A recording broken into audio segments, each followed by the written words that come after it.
Friend, आप देख रहे हैं गेज इन सक्सेस पॉइंट और आज हम कर रहे हैं +1 अकाउंटेंसी का फर्स्ट चैप्टर जिसका नाम है meaning and objectives of accounting. तो इसके अंदर हमने फर्स्ट लेक्चर के अंदर इसकी need for accounting, meaning of accounting और कैरेक्टरिस्टिक्स ऑफ अकाउंटिंग हमने कर लिए फर्स्ट चैप्टर में। आज के लेक्चर में हम करेंगे objective of accounting and function of accounting. तो हम सबसे पहले करेंगे ऑब्जेक्टिव। देखो, कोई काम करते हैं तो उसके पीछे कुछ ऑब्जेक्टिव होता है। सेम उसी तरह से हम जो अकाउंट बनाने का काम कर रहे हैं उसके पीछे भी कई ऑब्जेक्टिव होते हैं। सबसे पहला ऑब्जेक्टिव है to keep systematic record of business transaction. यानी कि जो हमारा अकाउंटिंग है उसका सबसे पहला उद्देश्य है कि व्यवसाय लेन देनों का पूर्ण और नियमों के अनुसार लेखा रखना। लेन देनों का इस तरह पूर्ण और नियमों के अनुसार लेखा करने से भूल की संभावना नहीं रहती और दूसरा छल कपट से भी बचाव हो जाता है। क्योंकि अगर हमने लेन देन लिख लिए है तो उनमें कोई छल कपट नहीं होगा। अगर नहीं लिखे हैं तो किसी तरह के छल कपट की संभावना हो सकती है। तो इसके लिए सभी लेन देनों का पहले हम जर्नल या सहायक बहियों में लेखा कर लेते हैं और फिर हम क्या बना लेते हैं, उससे लेजर बना लेते हैं। सेकेंड हमारा ऑब्जेक्टिव है to calculate profit and loss. अब देखो, दूसरा इसका उद्देश्य ये ज्ञात करना है कि आप एक निश्चित अवधि के अंत में व्यावसायिक लेन देनों के आधार पर व्यवसाय में क्या प्रॉफिट हुआ है और क्या हानि हुई है। इसके लिए प्रत्येक लेखांकन अवधि यानी कि एक वर्ष के अंत में व्यवसाय का एक तो व्यापारिक खाता और एक लाभ हानि खाता बनाया जाता है।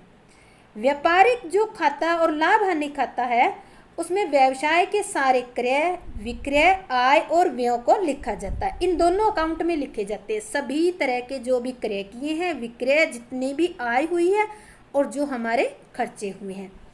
अगर व्यवसाय की आय व्यवसाय के व्ययों से ज़्यादा है तो शुद्ध लाभ होगा क्योंकि आय हमारी खर्चे से ज़्यादा है। और इसके उल्टा अगर मान लेते खर्चे आय से ज़्यादा है तो हानि होगी। तो देखो, व्यापारिक और लाभ हानि खाते से एक व्यवसायी को किन किन बातों का ज्ञान हो जाता है। देखो, सबसे पहले उसको पता चल जाएगा कि एक साल की जो अवधि है उसमें उसने टोटल कितना माल खरीदा है, टोटल उसने कितना माल बेचा है और साल के अंत में कितना माल ऐसा बचा हुआ है, उसका मूल्य कितना है, कितना बचा हुआ स्टॉक में और किन किन मदों पर कितना खर्चा हुआ। यानी कि अलग अलग आइटम पे उसको खर्चे का पता चल जाएगा और अलग अलग आइटम पे कितनी कितनी आय हुई है इसका पता चल जाएगा। अब देखो, एक बिजनेसमैन को अगर इतनी सारी सूचनाएं मिल जाती है तो एक बिजनेसमैन क्या करता है, जो अनावश्यक खर्चे होते हैं, जो एक्स्ट्रा होते हैं, जो नहीं होने चाहिए या कोई खर्चे बढ़ गए हैं जिनको कंट्रोल कर सकते हैं, तो बिजनेसमैन इन अनावश्यक खर्चों पर नियंत्रण रख सकता है। तो सेकंड उद्देश्य ये था। थर्ड आता है शुद्ध लाभ और शुद्ध हानि के कारणों का सही पता लगाना। इसके अंदर ये देखा जाता है कि शुद्ध लाभ हुए हैं तो उसके पीछे क्या कारण रहा है, कि इस साल हमारी इनकम बढ़ी है तो कौन से कारणों से बढ़ी है, और अगर कोई हानि हो जाती है तो भी ये देखा जाता है कि कौन कौन सी ऐसी आइटम है जिन पे हमारा ज़्यादा खर्चा हुआ जिसकी वजह से हम हानि के अंदर चले गए हैं। फोर्थ इसका उद्देश्य है to certain the financial position of business. अब देखो, एक व्यवसायी के लिए किसी भी व्यवसाय के लाभ हानि जानना ही पर्याप्त नहीं होता, बल्कि वो व्यवसाय की अपनी वित्तीय स्थिति जानना भी चाहता है कि व्यवसाय में लाभ तो हो ही रहे हैं, साथ के साथ वो साल के एंड में ये भी देखना चाहता है कि मेरे बिजनेस की सिचुएशन कैसी है, ग्रो कर रही है, डाउन है या स्टेबल है। तो इस उद्देश्य की पूर्ति के लिए क्या करते हैं, वर्ष के अंत में लाभ हानि खाता बनाने के बाद एक बैलेंस शीट बनाई जाती है। इसमें दो साइड होती है। एक में तो हम संपत्तियां लिखते हैं, जो भी हमारी बिल्डिंग, जो भी लैंड, फर्नीचर, जो भी संपत्तियां होगी, कैश, स्टॉक सारा लिख देंगे। और दूसरी साइड लिखा जाता है जो रुपया हमें बाहर भुगतान करना है, जिसको हम कहते हैं दायित्व, बाहर भुगतान करना है, और पूंजी वो लिखी जाती है। तो देखो, बैलेंस शीट बनाने से कौन कौन सी जानकारी अभी मिलेगी एक बिजनेसमैन को। सबसे पहले उसको पता चलेगा कि उसे किस किस व्यक्ति से कितना रुपया लेना है, यानी कि उसके देनदार कितने हैं। दूसरा, उसे पता चल जाएगा कि किस किस व्यक्ति को कितना रुपया देना है। देना मतलब कितने क्रेडिटर है, खुद देगा तो सामने वाला लेनदार होगा, यानी कि कितने क्रेडिटर है। तीसरा, उसको पता चल जाएगा कि उसके पास नगद में कितने रुपए हैं, बैंक खाते में कितने हैं, और बिना बिका हुआ माल कितना है, और उसकी स्थायी संपत्तियां कितनी है। स्थायी संपत्तियों में आता है मशीन होगी, बिल्डिंग होगी, ट्रक, मोटर गाड़ी और फर्नीचर हो गया। इस तरह की ये चीज़ें जो है स्थायी होती है, जिसको लंबे समय तक हम बिजनेस को चलाने के लिए यूज़ करते हैं। तो इससे उसको इन सभी बातों का ज्ञान हो जाता है। अगला आता है कि व्यवसाय की प्रति वर्ष की प्रगति ज्ञात करना। अब एक बिजनेसमैन ये 1 साल की ही प्रगति नहीं देखना चाहता, वो ये देखता है कि हर साल मेरे बिजनेस में क्या सिचुएशन है, प्रोग्रेस हो रही है, अगर हो रही है तो पिछले साल की तुलना में कितनी हो रही है, ये ज्ञात करना चाहता है। 6 है अशुद्धियों और कपटों को रोकना और इनका पता लगाना। देखो, अगर आप जो भी आपके ट्रांजैक्शन होते हैं, अगर उनको पूर्ण तरीके से और नियमों के अकॉर्डिंग हर ट्रांजैक्शन को आप रिकॉर्ड कर देते हैं, तो एक तो देखो गलतियां, अशुद्धियां होने, एरर होने की संभावना नहीं रहती। दूसरा, किसी प्रकार का कपट नहीं होगा, छल कपट से आपके बचाव हो जाएगा बिजनेस का। सेकंड है to provide information to various party. अब देखो, बिजनेस से रिलेटेड बहुत सारी पार्टी होती है जिनकी बिजनेस के साथ डीलिंग होती है। अब वो भी बिजनेस के रिजल्ट पे ध्यान रखते हैं कि ये बिजनेस ये ग्रो कर रहा है या डाउन, क्योंकि अगर ग्रो कर रहा है तो वो उनके साथ डीलिंग करना पसंद करेंगे, अगर लगातार डाउन जा रहा है तो हो सकता है वो डीलिंग करे ना करे, तो इस तरह का डिसीजन लेते हैं। तो अब देखो, इसका महत्वपूर्ण उद्देश्य होता है व्यवसाय में हित रखने वाले विभिन्न पक्षकारों को, ये जो हमारे अकाउंट बनाए फाइनल अकाउंट, इनसे संबंधित सूचनाएं देना। पक्षकार कौन से होते? स्वामी। अब स्वामी ये चाहेगा कि उसने व्यवसाय में पूंजी लगा रखी है तो उसको कितना रिटर्न मिल रहा है। नियोक्ता वो होता है, स्वामी नहीं होता, बाहर का बंदा होता है, पर उसने भी इसमें पूंजी लगा रखी है। वो भी क्या चाहेगा कि अगर बिजनेस में प्रॉफिट होंगे तो उसको कुछ मिलेगा। लेनदार होते हैं जिनसे बिजनेस ने उधार माल खरीद रखा है, तो वो ये देखना चाहेंगे कि अगर प्रॉफिट होता है तो उनको लगेगा कि हाँ तुरंत हमारी पेमेंट आ जाए, अगर लॉस में जाता होगा बिजनेस तो उनकी पेमेंट भी डूबने का डर रहेगा। बैंक ये चाहता है, क्योंकि जो बिजनेस होता है वो लोन बैंक से ही लेता है, तो बैंक लोन देने से पहले उसके प्रॉफिट एंड लॉस काउंट और बैलेंस शीट को चेक करते हैं, उसका ट्रेंड चेक करती है 4 या 5 सालों का। उसके बाद ट्रेंड चेक करके ये देखते हैं अगर वो ग्रो कर रहा है तो उसको लोन प्रोवाइड किया जाता है, अदरवाइज नहीं। कर्मचारी भी बिजनेस के अंदर काम करते हैं, वो भी उम्मीद रखते हैं कि अगर बिजनेस ग्रो करेगा तो उनको उनकी सैलरी, उनकी जो फैसिलिटी है वो भी बढ़ा देंगे। सरकारी अधिकारी ये इसके द्वारा देखा जाता है कि वो टैक्स टाइम पर पे कर रहा है या नहीं। तो इस तरह की सूचनाएं हैं जो व्यवसायी संस्था के बारे में सही और विवेकपूर्ण निर्णय लेने में सहायता करती है इन पार्टीज को।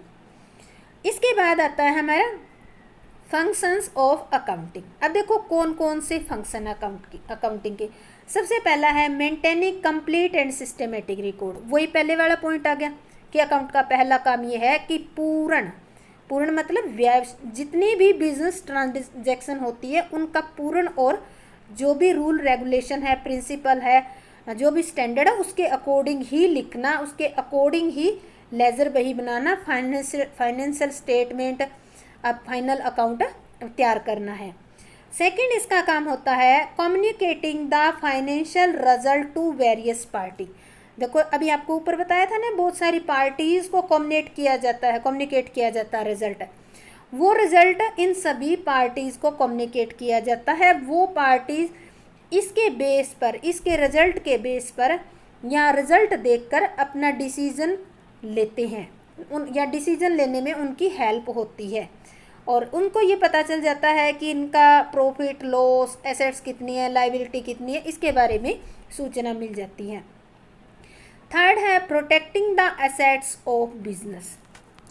देखो इसके अंदर सारी ट्रांजैक्शन लिखी जाती है, तो इसका एक और दूसरा काम ये है कि जो संपत्तियां जैसे एसेट जो होती है, cash, bank balance, stock, debtor, इनके भी लेखे रखे जाते हैं।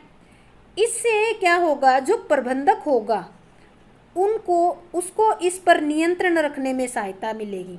जैसे कि अगर स्टॉक बहुत ज़्यादा पड़ा है, हमारे पास अगर अकाउंट बना रखे हैं, तो ही एक मैनेजर को ये पता चलेगा कि स्टॉक हमारा एडिक्यूट अमाउंट में है या एक्सेस में है। अगर उसको लगता है कि एक्सेस में है तो वो इस पर कंट्रोल करने से संबंधित डिसीजन ले सकता है।